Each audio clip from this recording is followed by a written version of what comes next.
आइए हम आगे का टॉपिक डिस्कस करते हैं। आगे का टॉपिक में क्या लिखा है? ही 10 का मतलब क्या होता है? इस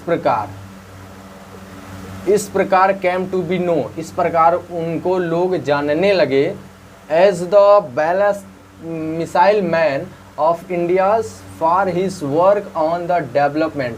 जब उन्होंने डेवलपमेंट ऑफ बैलिस्टिक मिसाइल का डेवलपमेंट पर जब वो काम करने लगे तो उनको लोग जानने लगे किस नाम से? मिसाइल मैन के नाम से। एंड लॉन्च वेसल टेक्नोलॉजी, जब उन्होंने वेसल टेक्नोलॉजी लॉन्च किया और बैलिस्टिक मिसाइल के डेवलपमेंट पर जब उन्होंने जब काम करना शुरू कर दिया ना, तो उनको लोग किस नाम से जानने लगे? मिसाइल मैन के नाम से जानने लगे। He also play pivotal organisational, technical and the political role in India Pokhran 2। Okay, अब आगे इसमें क्या करना है देखिए।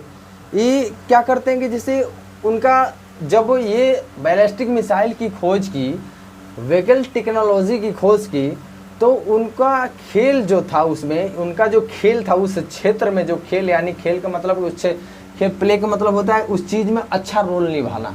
क्या प्ले है तुम्हारे इस रोल में, इस काम में क्या प्ले है? बस वही pivotal organisation technology and political role in India's पोखरियान।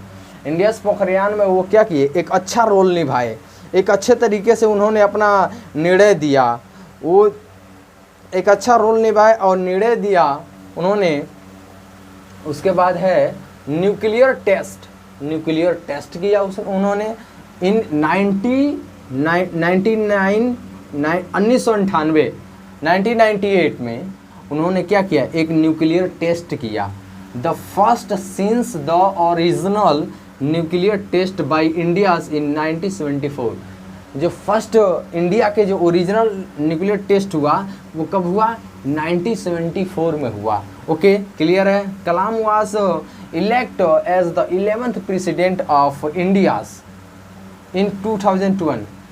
कलाम ये भी क्वेश्चन पूछ सकता है कि जो कलाम थे वो किस समय 11 प्रेसिडेंट ऑफ इंडिया का चुनाव किए गए थे? तो वो आपका समय होगा 2002 से लेके 2007 तक, 2002 से लेके 2007 तक, with the support of both the ruling Bharatiya Janata party, यानी उनका जो सपोर्ट था वो दोनों जनता पार्टी, जैसे ruling Bharatiya Janata Party and then opposite Indian National Congress, ये दोनों पार्टियां ने उनके साथ क्या किया? उनका सपोर्ट किया इस चुनाव में। अब इसके बाद जो आगे का टॉपिक है आगे डिस्कस करते हैं। अब इसको इरेज करते हैं और आगे टॉपिक डिस्कस करते हैं। ओके गाइस, आगे के टॉपिक जो बचा है इसमें कुछ और थोड़ा सा बचा है, आगे इसके बारे में डिस्कस कर लेते हैं। Widely referred to as the people president, he returned to his civilian life of education, writing and public service after a single term. He was a recipient of several prestigious awards, including the Bharat Ratna, India's highest civilian honor, by delivering a lecture at the Indian Institute of Management, Shillong. Kalam collapsed and died from an apparent cardiac arrest on 27 July 2050 at 83। उनकी as कितनी हो गई थी? 83। Okay, clear है? आगे चलते हैं, पढ़ते हैं आगे क्या दिया गया है। widely referred to as the people president, यानी लोगों यानी जनता के पिता, राष्ट्रपिता, यानी दूर दूर तक उनका जो नाम था, वाइडली दूर दूर तक, रिफर्ड मतलब फैल गया, लोग जानने लगे ना बहुत दूर दूर तक, एज द पीपुल प्रेसिडेंट, यानी जनता के राष्ट्रपति, यानी लोक राष्ट्रपति। ही रिटर्न, जब वो रिटर्न हुए टू हिज सिविलियन लाइफ, जब वो अपने सिविलियन लाइफ में रिटर्न हुए, ऑफ एजुकेशन राइटिंग अपनी सारी लेके जब वो सिविलियन में आए, and public service after a single term, वो क्या कर रहे? वो सिंगल टर्म में ही अपना जीवन व्यतीत करते थे।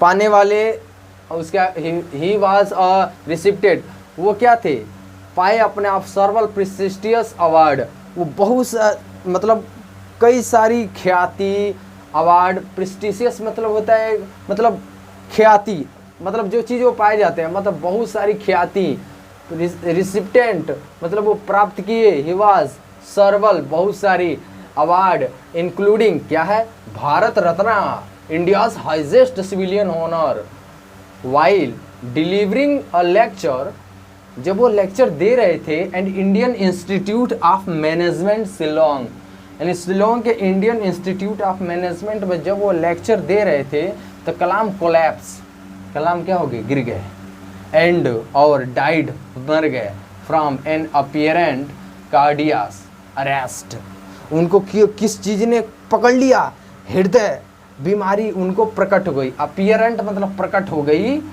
कार्डिया मतलब हृदय संबंधित बीमारी, अरेस्ट मतलब पकड़ लेना, उसको उनको पकड़ ली ऑन 27 जुलाई 2015, उस समय उनकी एज क्या थी, 83। अगर ये चीज़ आपको समझ में आ गई हो तो ठीक है, आप कमेंट बॉक्स में कमेंट करके अपनी बातों को उसमें रख सकते हैं। और अखिलेश